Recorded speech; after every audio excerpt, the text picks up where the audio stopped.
untuk orang lain.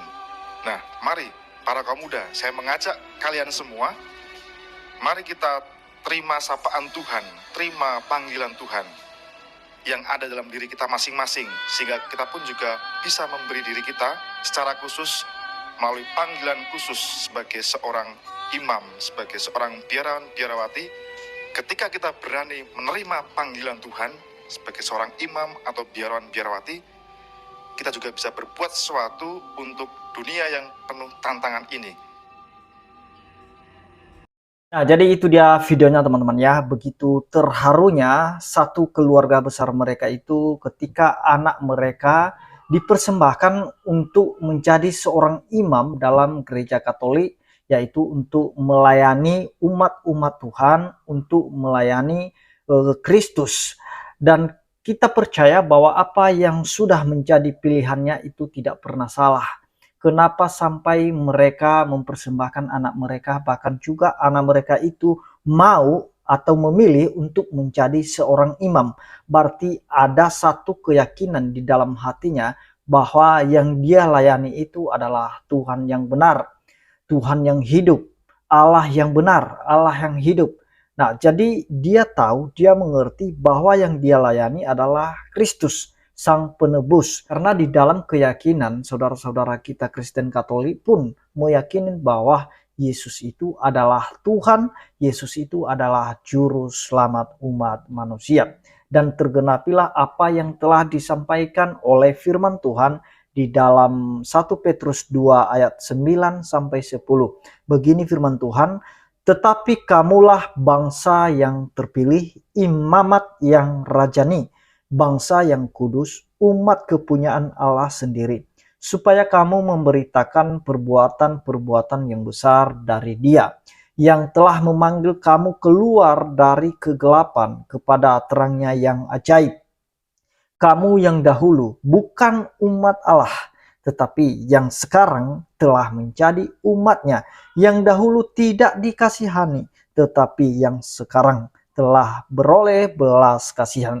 Nah teman-teman, sekalipun saudara kita ini yang menyerahkan diri, dia berlatar belakang yang tidak yakin kepada Tuhan Yesus atau tidak yakin kepada Tuhannya orang Kristen, tetapi setelah dia membuka hati, membuka pikiran, dan kemudian menerima karunia iman daripada Tuhan, sehingga dia mempersembahkan seluruh hidupnya untuk kemuliaan Tuhan. Seperti yang dituliskan oleh Paulus, bahwa hai saudara-saudara, aku menasihatkan kamu supaya kamu mempersembahkan tubuhmu sebagai persembahan yang hidup, yang kudus, yang berkenan kepada Allah. Itulah ibadahmu yang sejati. Jadi sungguh luar biasa, dan itu merupakan keputusan yang benar-benar luar biasa menurut saya ketika dia memilih satu pekerjaan yang dipercayakan oleh Tuhan kepadanya,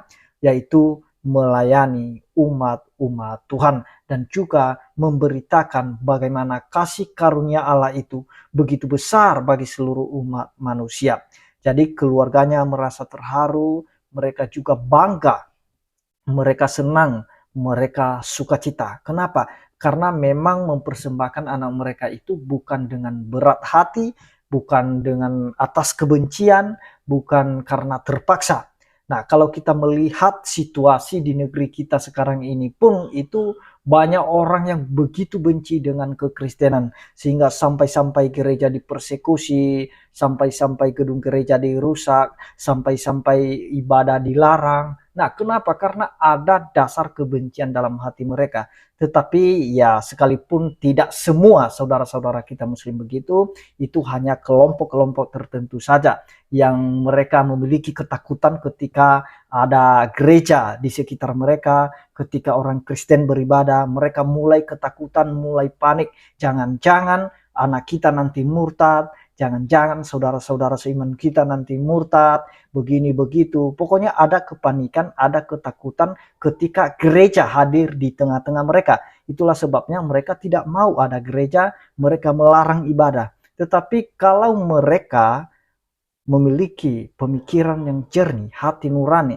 seperti keluarga laki-laki ini yang dipersembahkan untuk kemuliaan Tuhan, ketika mereka membuka hati, membuka pikiran, tidak ada masalah, dengan senang hati mereka mempersembahkan anak mereka, yang dimana anak mereka itu sudah merupakan harta mereka, sudah merupakan, ya istilahnya sudah merupakan ahli waris mereka sebenarnya, tetapi mereka tidak pikir itu. Nah, mungkin mereka tidak bisa mempersembahkan emas, tidak bisa mempersembahkan korban mungkin, tetapi mereka sanggup mempersembahkan anak mereka untuk kemuliaan Tuhan. Luar biasa, dan ini menjadi pelajaran bagi mereka-mereka yang masih rasis atau yang masih anarkis atau yang masih berlaku ekstrim terhadap agama lain. Mari belajar dengan mereka yang mempersembahkan anaknya untuk kemuliaan Tuhan. Demikian yang saya sampaikan, kiranya Tuhan Yesus memberkati kita semua. Shalom.